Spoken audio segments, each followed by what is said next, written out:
అందరికీ నమస్కారం. మనల్ని మనం మార్చుకుందాం, దేశాన్ని అభివృద్ధి చేద్దాం.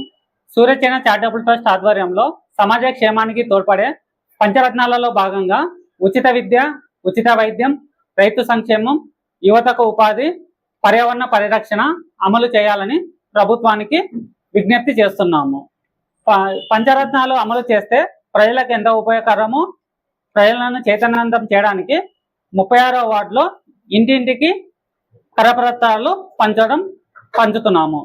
ముఖ్యంగా మధ్యతరగతి ప్రజలు తాము సంపాదించే సంపాదనలో అధిక భాగం విద్యా వైద్యానికి ఖర్చు చేస్తున్నారు.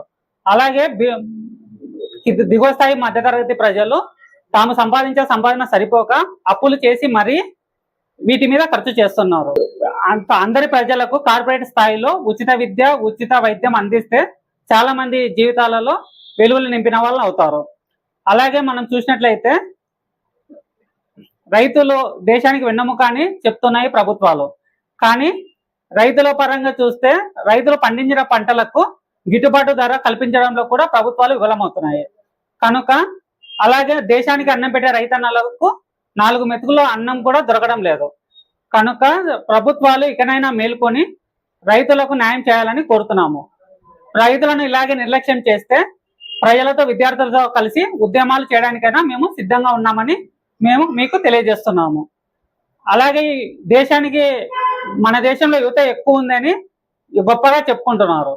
కానీ యువతకు తగిన ఉద్యోగాల కల్పన ఏర్పరచకుండా ఉచిత పథకాలతో యువతను సోమరిపోతులుగా చేస్తున్నారు. కనుక యువత మీద కాన్సన్ట్రేట్ చేసి యువతకు వారి విద్యార్థులకు తగిన ఉపాధి అవకాశాలు కల్పించాలని ప్రభుత్వానికి తెలియజేస్తున్నాము. యువతను మభ్యపెట్టి రాజకీయాలు చేయకుండా యువత అభివృద్ధికి తోడ్పడాలని కోరుతున్నాము.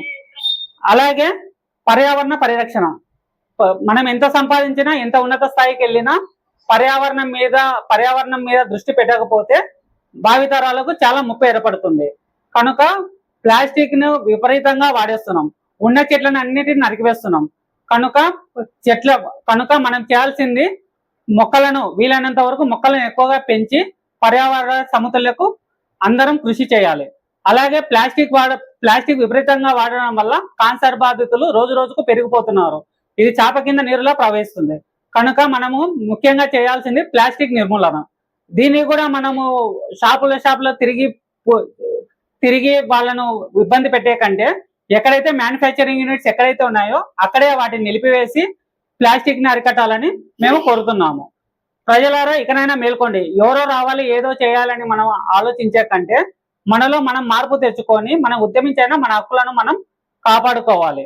కనుక ప్రజలందరినీ చైతన్యవంతులు చేయడానికే మేము ఈ కార్యక్రమం చేపట్టాము. ఈ కార్యక్రమం ద్వారా ప్రతి ఇంటికి 36వ వార్డులో ప్రతి ఇంటికి వెళ్ళి మేము ప్రజలకు వివరిస్తామని తెలియజేస్తున్నాము. ఏదో సాధించాలని ఎదురు చూస్తే ఏ పని జరగదు. ఏం చేయాలో తెలుసుకొని ముందుకు సాగితే మనకు గెలుపు తథ్యం. రా కదలిరా, పోరాడితే పోయేదేముంది, బానిస సంఖ్యలు తప్ప. జై హింద్, జై భారత్.